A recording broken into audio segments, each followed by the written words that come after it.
Halo Sobat MTU, kembali lagi di YouTube channel MTU Karoseri.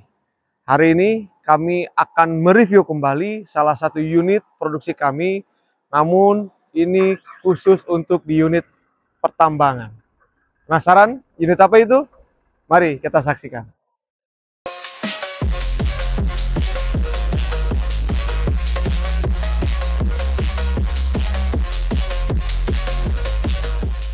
Oke, baik Sobat MTU. Kali ini kita punya unit loop truck, di mana unit loop truck ini kita produksi khusus untuk support pertambangan.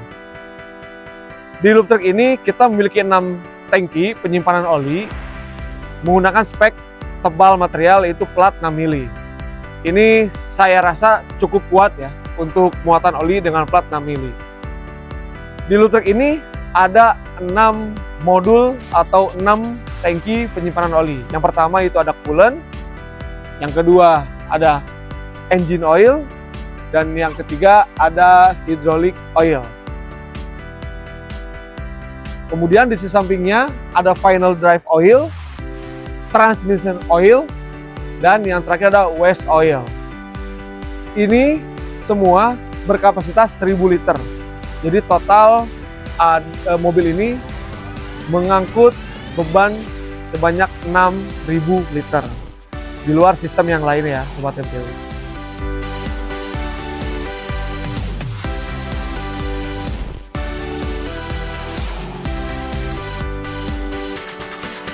Oke Sobat MTU, kalau tadi saya bahas ya terkait spek dari plat yang digunakan di loop truck ini, dari mulai ketebalannya, kemudian jumlah tangki yang ada di loop truck ini, dan berat yang ditanggung oleh loop truck itu sendiri yaitu sebanyak 6000 liter. Namun itu di luar sistem.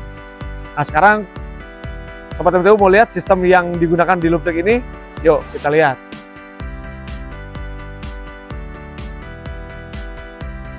Nah ini.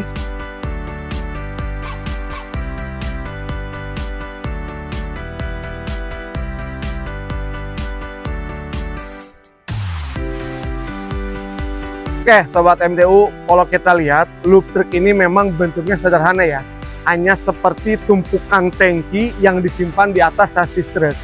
Namun Sobat MTU, di balik kesederhanaan ini ada sistem yang rumit untuk pengoperasian dari loop truck ini. Nah sekarang kita panggil ahlinya ya dalam sistem loop truck ini. Oke, silakan Pak Sandi masuk. Oke, ya. Selamat sore Pak Minta. Selamat sore Pak Sandi. Ya. Oke Sobat MTU, ini adalah Pak Sandi Riyadi. Beliau ini adalah VPIC dan Engineering Department Head MTU Karoseri. Dan ini Pak Sandi ini adalah desainer atau desainer dan pembuat dari loop truck ini. Oke Pak Sandi, jadi begini.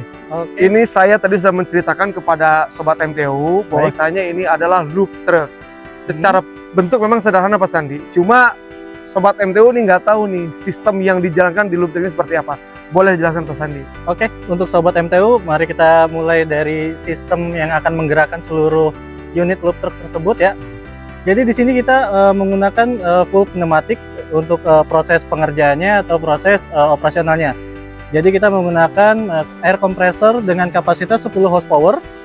Nah, untuk engine-nya sendiri kita menggunakan independent engine ya, jadi tidak perlu lagi menggunakan gear pump ataupun motor hidrolik untuk menggerakkan air kompresornya sendiri. Jadi full kita menggunakan air kompresor itu sendiri di-join atau digabungkan dengan engine dari Yanmar ya, dengan total keseluruhan satu set ini menggunakan tenaga 10 horsepower.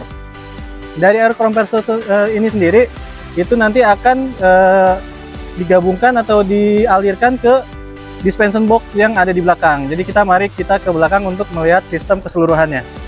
Oke, di sini saya akan menjelaskan mulai dari air compressor itu akan nanti angin tersebut akan dialirkan melalui main regulator yang ada di atas. Jadi main regulator ini adalah regulator utama yang akan menggerakkan keseluruhan sistem yang ada di loop truck. Dari main regulator tersebut nanti akan dibagi menjadi 7 poin atau 7 titik pembagian angin, di mana pembagian angin ini nanti akan menggerakkan keseluruhan sistem yang ada di loop truck. Mulai dari final drive, hose reel, transmisi oil, engine oil, hydraulic oil, coolant, grease, dan air atau kompresor itu sendiri.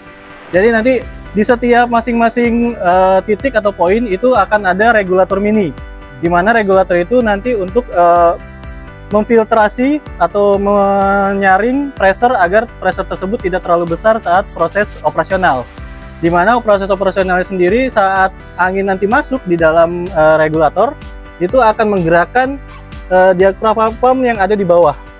Jadi diaphragma pump sendiri ini fungsinya adalah untuk menyedot dan juga mengeluarkan oli dari tangki-tangki yang tadi ada di depan.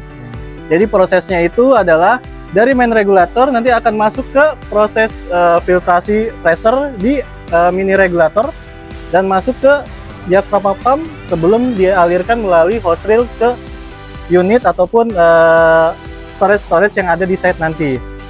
Dan kalau misalnya dari semua poin yang ada di atas itu pengisian untuk keseluruhan tangki bagian-bagian oli, dan juga ada case khusus di mana kita ada pengambilan udara yang langsung dari kompresor. Jadi tidak perlu lagi pakai diaphragma pump. Jadi diaphragma pump mesin sendiri itu adalah untuk menyedot dan mengeluarkan oli dari dalam tangki loop truck itu sendiri. Dan di sini kita punya hose reel yang besar. Hose reel yang besar sendiri ini adalah untuk waste oil. Ya, waste oil ini sendiri itu sering dipakai, jadi flow-nya itu harus cepat. Beda dengan hose reel yang lain, di mana penggunaannya itu tidak selalu di hari atau di waktu yang sama, jadi bisa berkala. Oke, selanjutnya kita di bawah ini ada pompa-pompa atau diaphragma pump ya disebutnya. Jadi pompa membran kalau kita pakai bahasa sehari-harinya. Jadi pompa membran ini fungsinya nanti adalah untuk memberikan pressure atau tekanan kepada hose reel. Jadi untuk menyedot dan juga untuk mengalirkan oli ke tempat-tempat yang ditentukan. Dan di sini dari diaphragma pump sendiri itu di depannya itu ada beberapa coupler ya. Coupler ini fungsinya adalah untuk mengalirkan atau menyedot oli dari luar. Jadi kalau misalnya kita mau nyedot oli dari luar untuk mengisi tangki, kita tidak perlu menuangkan lewat atas tangki. Jadi kita bisa menggunakan coupler yang ada di dispensing box ya. Tapi kalau misalnya kita mau mengalirkan keluar, kita bisa menggunakan hose reel. Jadi sistem ini disetting itu untuk bisa mengambil material dari luar atau oli dari luar, dan juga bisa mengisi oli dari dalam tangki itu sendiri. Dan di sini nozzle-nozzle yang kita gunakan sendiri itu nozzle-nozzle standar, di mana nozzle-nozzle yang ada itu kita menggunakan female coupler juga, di mana ini sudah standar tambang ya, atau udah standar mining. Dan untuk satu nozzle ini kita pakai yang standar lokal, itu pakai brass valve. Kita pakai standar ini karena penggunaannya itu hanya untuk coolant atau air coolant ya. Jadi kalau untuk air kita tidak perlu pakai pressure tinggi. Oke, sekarang kita juga punya nozzle yang unik banget nih. Nah, nozzle ini khusus untuk dipergunakan materialnya itu untuk grease. Jadi fungsinya adalah untuk melumasi setiap pin ataupun bushing yang ada di tambang atau set tambang. Jadi cara penggunaannya itu adalah tinggal kita tekan bagian nozzle-nya itu ke titik greasing point. Jadi nanti greasing itu akan langsung keluar dari nozzle grease point ini sendiri, seperti itu. Oke, setelah dari grease point ini kita akan ke drain valve atau valve pembuangan dari tangki oli dari loop truck ini ya. Jadi kita ke areanya ada di posisi samping tangki atau bagian bawah tangki. Nah, ini fungsinya adalah untuk menguras tangki saat proses maintenance. Jadi saat proses pengurasan kita cukup buka valve ini dan juga plug yang ada di valve. Jadi otomatis tangki ini akan terkuras keluar. Jadi tidak perlu menggunakan sistem. Jadi saat sistem mati, kita tetap bisa menguras tangki ini secara menyeluruh. Oke. Dan di sini juga kita punya fitur level gauge temperatur, di mana ini kita bisa mengukur temperatur dari oli yang ada di dalam tangki. Di mana kita harus menyesuaikan suhu yang ada di dalam tangki ini sesuai dengan standar suhu yang diharuskan. Kita pasang ada dua temperatur level gauge, di mana satu di bawah dan satu di atas. Untuk yang di bawah ini gunanya adalah untuk mengukur oli yang kondisinya adalah rendah atau low, atau dari posisi tengah ke bawah. Sedangkan kalau misalnya untuk di atas, itu adalah untuk posisi saat oli ini terisi penuh, seperti itu. Jadi kita pasang satu tangki itu ada dua level gauge temperatur untuk menyesuaikan suhu oli di dalam tangki, karena kalau misalnya suhunya terlalu tinggi juga itu akan merusak kualitas dari oli itu sendiri. Oke, sekarang kita lanjut ke grease drum ya. tadi kita sudah saya jelaskan juga untuk grease hose reel-nya atau grease nozzle-nya. Dan untuk penyimpanan grease-nya sendiri kita punya grease drum dengan kapasitas 200 kg. Kita pakai drum standar untuk meletakkan material grease-nya sebelum dialirkan melalui hose reel grease yang ada di dispensing box belakang. Untuk cara operasionalnya sendiri ini menggunakan angin dari air compressor. Jadi untuk mengalirkan grease ini ke belakang itu menggunakan pressure angin dari air compressor yang ada di depan ini. Dan kita juga ada apar nanti di sini. Kita aparnya itu untuk menjaga agar lebih safety. Kita taruh sementara di dalam kabin, tapi bracketnya sudah kita pasang di area flat decknya. Dan kita juga punya sistem safety untuk mengamankan proses operasional. Jadi setiap operasional kendaraan-kendaraan tambang itu wajib menggunakan safety device ya. Safety device yang kita pakai itu adalah Lotto Box. Di sini kita pakai Lotto Box untuk mengamankan sistem kelistrikan yang ada di unit. Jadi fungsi yang di atas ini adalah untuk menghidupkan dan mematikan aki.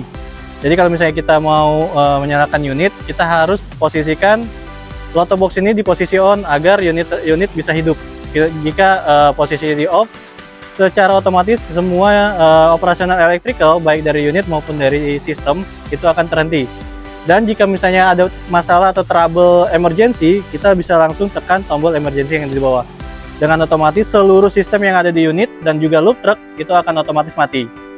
Jadi itu saja yang bisa saya jelaskan secara sistem dan juga modul dari loop truck yang kita buat di PT MTU atau Metalindo Teknik Utama. Saya serahkan kembali ke Pak Miftah.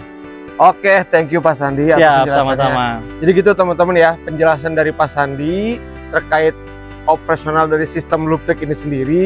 Mungkin untuk kita yang awam ini ribet ya sistemnya ya, karena memang untuk loop truck sendiri ini hanya permintaan khusus untuk operasional di pertambangan. Makanya mungkin untuk yang di on the road ini tidak banyak digunakan, memang digunakannya di area pertambangan gitu Pak Sandi ya.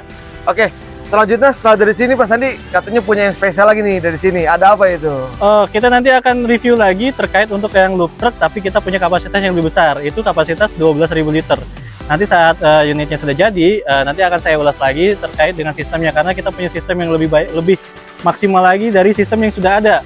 Jadi kita selalu bereksplor terhadap sistem yang sudah ada untuk menjadi lebih baik lagi. Dan nantinya kita akan review sekaligus dengan double cabinnya. Kita akan punya double cabin Mercy plus dengan loop truck service dengan kapasitas 12.000 liter. Jadi ditunggu aja ya teman-teman. Nah, dengarkan sobat MTU, Mercy 2 kabin. Nah itu ya, double cabin itu.